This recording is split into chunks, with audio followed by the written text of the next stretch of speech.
Hello and welcome to eLearning Unlocked. We're a podcast for e-learning professionals, people interested in e-learning, people wanting to learn about e-learning, instructional designers. We're here just to discuss a lot of e-learning trends and topics, right? Yeah, we're going to cover different best practices, some tips that you can use when you work with e-learning. Yeah, so I'm Mariel. Hi, I'm Julia.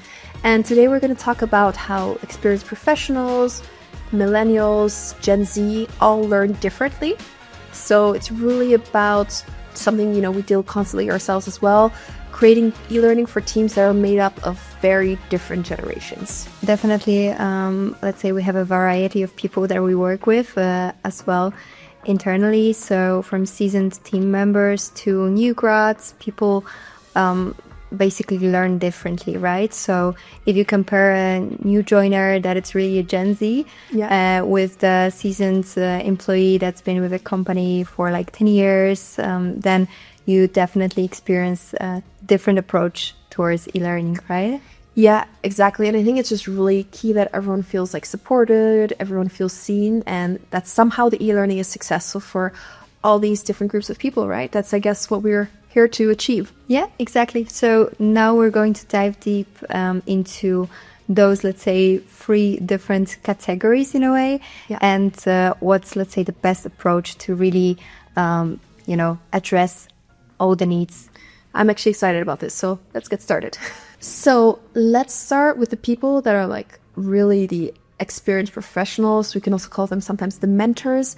So let's really start with the people that have been in the game the longest, the tenured employees, the mentors, and the ones who've seen it all. They're actually sometimes quite tricky to train as well. Yeah, that may be a good point here, because they actually prefer usually this kind of like structured learning. So like thinking step-by-step guides and really following, let's say, instructions, not really like stepping out of the box in a way, just really focusing on, for example, printed resources, really going like page by page, following each step. And especially, I would say, even like instructor-led approach, so that you really have this kind of like personal touch and really a tutor that supports you all the way. Yeah, it's really interesting because they often, I think, really value, let's say, depth over speed. So they're actually the generation and often the type of learner that's going to, accept a longer format as well. So long modules are okay, as long as the content is like rich, logical, and practical. But they're also going to have a bit more of a critical eye, right? Because they've been in this industry often or in the job for longer, so they're also going to look at the e-learning quite critically, like, does it bring value? Yeah, that's why I think like longer formats would work for those type of employees, right? Because they really dive deep and they don't care that much about the speed. They really want to learn quite a lot and to really analyze the content as well. As you said, they're pretty already, let's say, seasoned, so they have quite an experience. And I would say what's worth highlighting here is that let's not assume they are, let's say, anti-tech, but I believe those mentors appreciate tech approach when it's reliable. So I guess this is, let's say, the connection that could be made here, that really, let's say, in-depth learning, let's say, rich content that it's logical, and also the usage of technology that it's reliable. It's a perfect combination for these mentors. Yeah, definitely. So I think what is the tip for this group? I think, of course, the quality of the content, but also just really offering printable resources and like reference materials. This is a category that really relates with that kind of stuff. Yeah, and definitely a structured learning. So they already can expect what the outcomes are, what the specific steps are. So the learning is really clear, but at the same time, well-structured and really rich. Yeah, don't keep them in the dark. Okay, let's look at the next group. So the next group is millennials. Yes. Now let's talk millennials. So Mariel, you and me a bit, right? Yeah. So we really, let's say, feel that particular group. And I believe like millennials are the ones that often balance between like career growth and also life, family, to really find the perfect, let's say, collaboration. Yeah, definitely. So I really resonate with that on a personal level. And so they really want learning that feels useful, meaningful. And, you know, if it's not tied to somehow either their role or their personal development, I think they're very much going to skip it just because they do need to be aware of like time limitations as well. And they do need value very quickly. Yeah. And in terms, let's say, of the design approach, they appreciate clean design, intuitive UX, and some fun, like, you know, gamified approach in a way, so that learning is not only about, let's say, structured, in-depth, printed resources as our previous group, but that you really have a bit of, let's say, gamified elements here and there to really enrich the learner journey. Yeah, and I can't, like, of course, speak for all millennials, but I definitely resonate with that, you know, honestly, if it's a clean experience and it's effective and you feel that value right away, you just are going to enjoy it so much more and also trust it so much more. And I think some of the tips for this group really are to use real world application. So really clear learning outcomes, and to also offer flexibility. You know, again, going back to what a lot of millennials are juggling, responsibilities at work, responsibilities often at home, you know, doing asynchronous modules.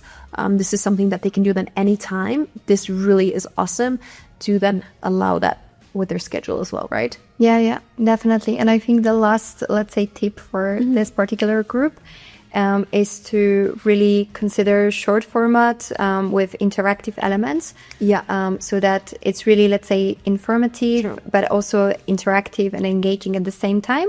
And considering, let's say, not overloading this particular group with a lot of content. Yeah, definitely. I think that's a really good point. I mean, they're not quite Gen Z yet, but they already love the short content so much more, right? So definitely. So now let's look at Gen Z, the digital natives. So when there's Gen Z, you know, they were basically born with a phone in their hand. And these learners swipe, scroll, and they bounce really fast. Yeah. So it means they really want and expect speed, variety, and authenticity at the same time. So TikTok style explainers, memes, you know, fun way of addressing the knowledge. It's something that works for them. And I think with Gen Z, you really take the interactivity part to the next level. So they also really crave personalization. So they really love, of course, when content like adapts to them, you know, like recommending what to learn next. I think it's challenge in its own right, because as we said, this is like kind of the TikTok generation. And I think it's really awesome because, I mean, they learn so fast, you know, 30 seconds and they've already absorbed some form of knowledge. But it is like a very different thing than what we were talking about, you know, the long-term staff members, for example. So what we do need to do there is really a few tips. I guess one of them is really keeping content really short. So now we're really thinking like micro learning bursts.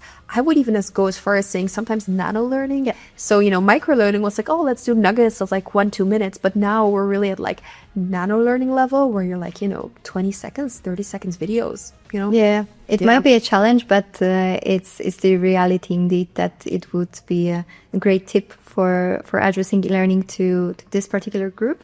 100%. And I would also mention mobile learning to make it really mobile first. Goes almost without saying. Yeah. And definitely, let's say we mentioned TikTok, so TikTok style, which means video heavy content. Yeah. So the more is happening, the better the outcome is for this type of learners.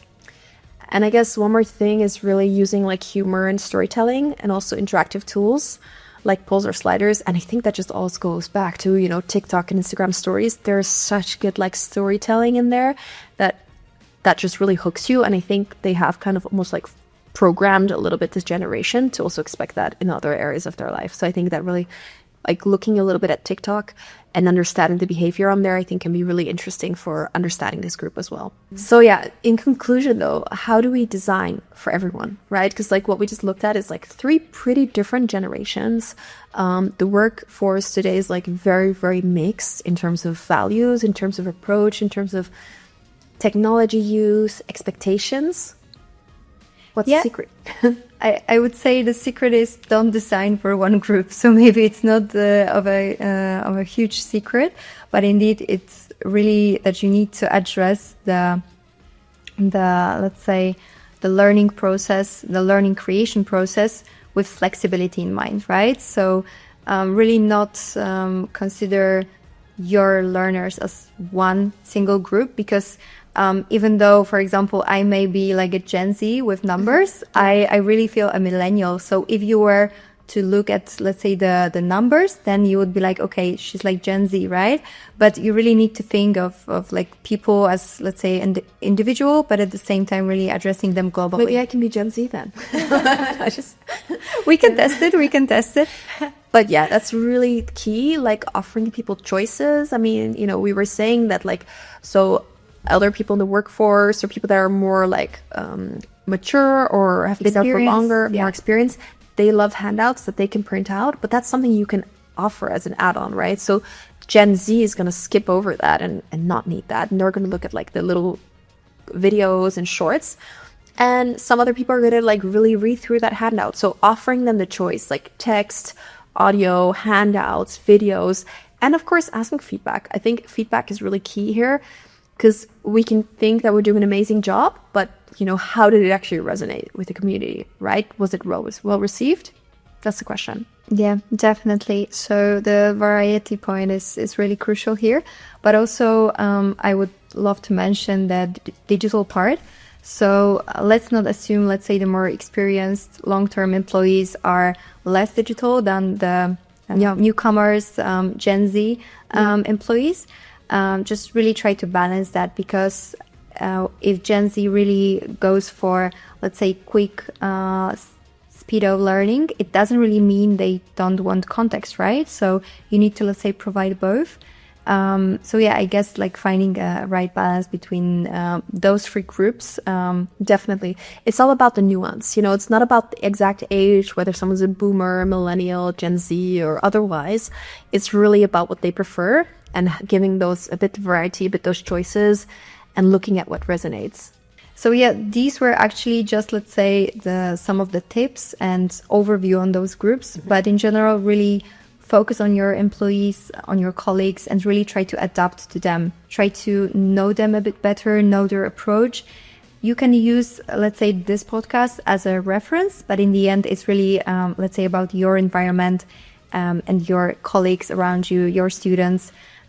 So I think it's a really, let's say, good point to mention. And if it's interesting, we can make a podcast per generation, because I think there's so much to unpack. We're like, you know, boomer preferences, Gen Z preferences, millennials, and then also again, bringing it all together. I think it's just making sure that you're really catering to each one of them in some way, that something is there for them. Yeah. Thanks so much for listening. We hope you enjoyed it. Great. Thanks a lot. And we see each other next time.